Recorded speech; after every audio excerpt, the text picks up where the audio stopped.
Hey YouTube. I've been thinking a lot about what I wanted to do with this channel, and I didn't want to do something that would soak up a lot of my time. I wanted to do something that would be simple for me, because let's face it, I don't want to spend my time editing videos. I've got better things to do.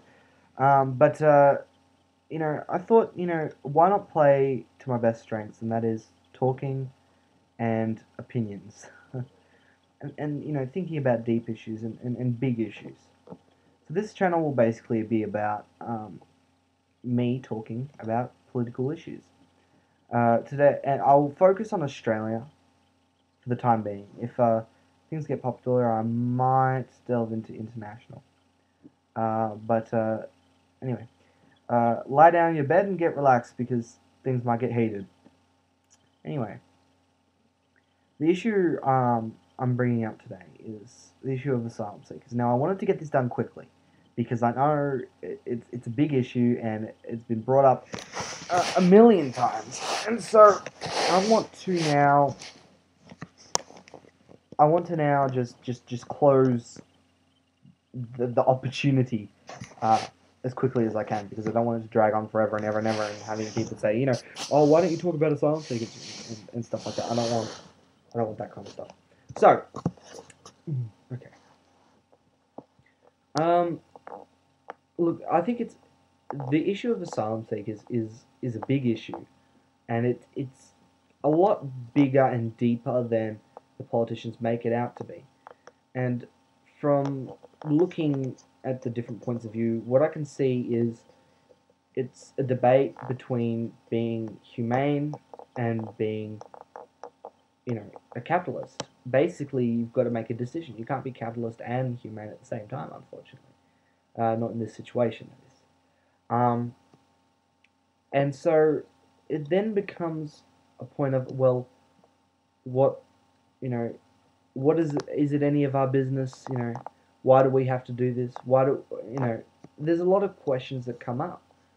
And I think, now, genuine asylum seekers have every right to seek asylum in Australia if their lives are genuinely in danger, yes. And the problem is a lot of these people don't have official records, so it's very hard to double check. And a lot of the countries they're coming from aren't exactly best of friends with Australia. So therein lies the issue of verification. But I think, personally, that there can be plenty of other tests done to confirm these people are who they say they are, and that they're here for legitimate reasons. How? I believe that a couple of sessions with a psychologist should pretty much point out whether people are truly suffering, and everything that they say is true, because the psychologist is trained to understand people and to pick up on things. So even a criminologist would possibly do well. So I think it really comes down to that. If things can't be done with paper, well, they have to be done practically.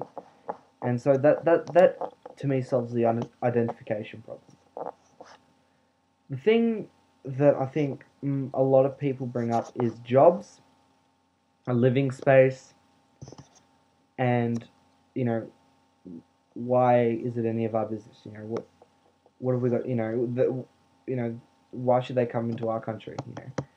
And I think all of those things can be answered differently. But I'm going to start with the jobs issue.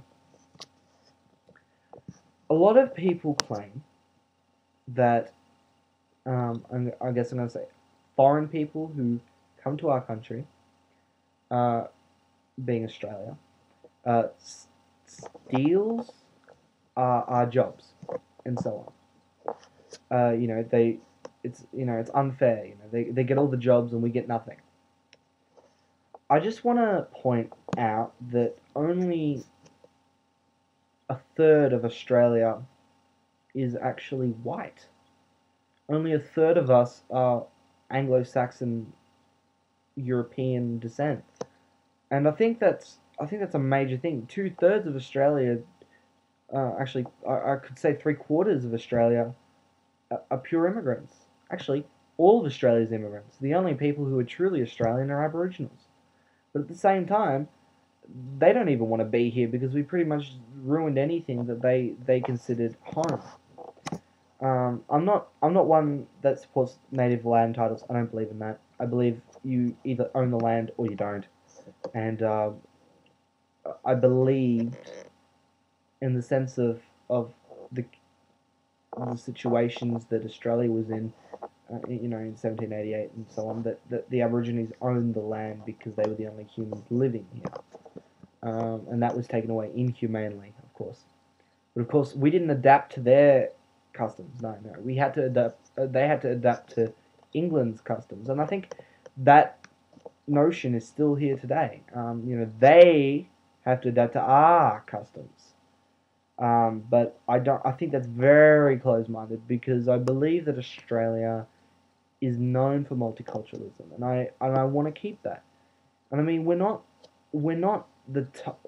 I mean, we are some of the. I mean, Melbourne is the most livable city in the world. It is very multicultural, and I believe the multiculturalism of Australia is what actually sets it apart from the rest of the world and makes it pretty much the best country to live in. An example would be my grandfather. He was born in Seychelles.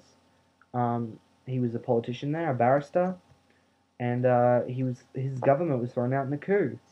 And he lived in England for a while because he did his law degree there. He's lived in France, Mauritius. He's lived in the States for a little bit. Lived in South Africa. He's lived in Japan, and he said the only place he'd be is here. He wasn't even born here. But he says to me that, of all the places I've been, this is the place I'd want to be. And that tells me that this is obviously a very desirable place, and we're very, very lucky. I think a lot of people take that, don't take that into consideration when they think about these things. So that's the jobs issue. I don't think that they're taking our jobs. The reason I don't think that they're taking our jobs is a lot of them, when they do get jobs here, they come from uneducated backgrounds, firstly. So getting good jobs is probably not on the agenda. If you're able to get a good job in Australia, that's because you're educated to a high level. Simple as that. No business will hire anyone if they're, going to do a bad job. Okay, even if they offer cheap pay. I mean, that's a myth. No business person would do that because it drags down their business. So it's a loss, even if they are spending less, for the employee, and it's bad on the business. So I think that excuse is very limited in its appeal.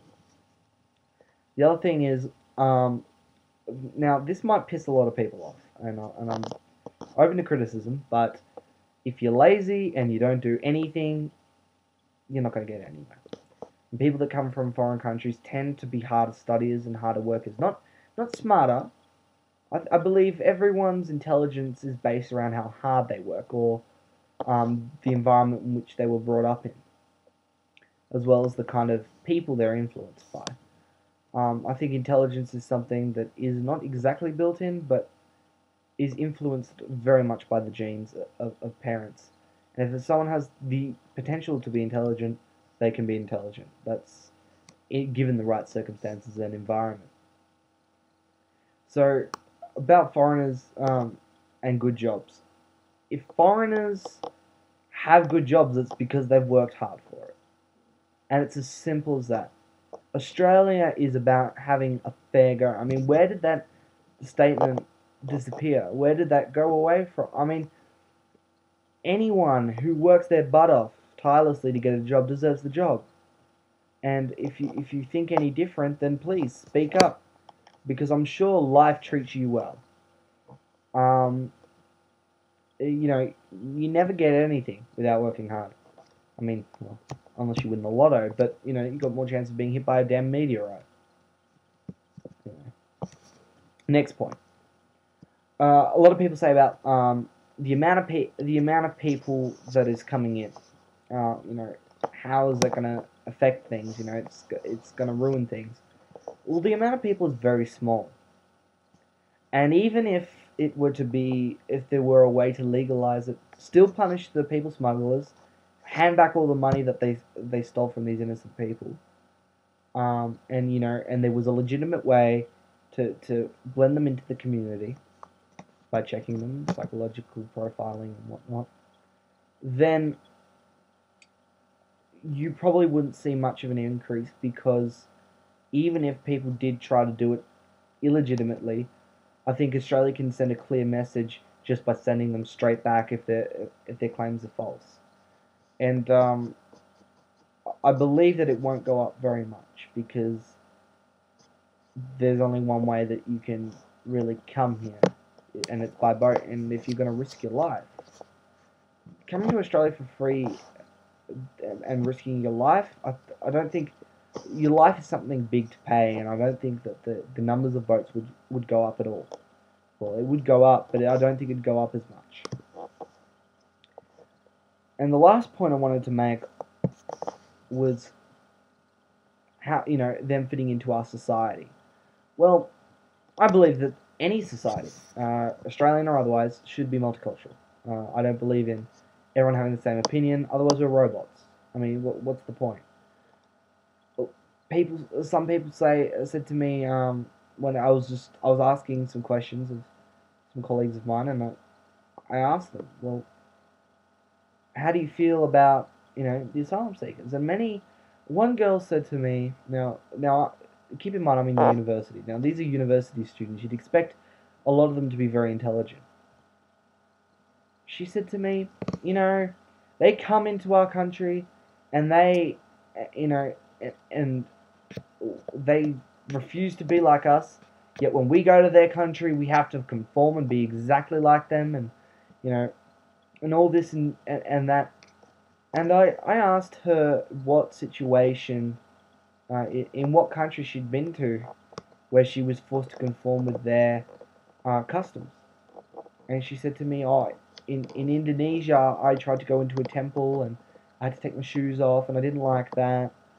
And I said to her, listen, if you go to a mosque in Melbourne, you have to take your shoes off. There's no exceptions. You have to be fully clothed to the point where you can't have shorts on. Okay, it's just a mark of respect for that culture. It's got nothing to do with country laws. And I said, if you wanted to go to that place in the first place, you had to be expecting it to be culturally significant. And in doing so, you brought it upon yourself to let go of your shoes. And I don't understand. Oh, I got a message. And so I don't understand what your problem is. You went there expecting to, I don't know, see the sights, but weren't expecting some sort of cultural respect. I don't think it works like that, I said to her. And she said to me, well, I don't like it. And I laughed, and I just said to her, then don't go there. I think some people can be closed-minded. But look, tell me what you guys think. Personally, I believe asylum seekers have every right to be here. They have every right to come here. I mean, the fact that they choose Australia of all places is an honour, in my opinion, if nothing else. And I believe that we have the space, we've got the time, and we've got the money to do it. And, a lot of people bring up, taxes and money. Look, just before I go, I just want to say one thing. Why are we spending so much money on prisons and criminals who have broken the law and invaded and have in effect broken someone's rights, or done an act or omission against society? Yet we're spending more money on them than pensioners and asylum seekers who genuinely need help. I think the system needs a lot of reforming. We can start by getting rid of Julia Gillard. Ignore that last comment. See you guys.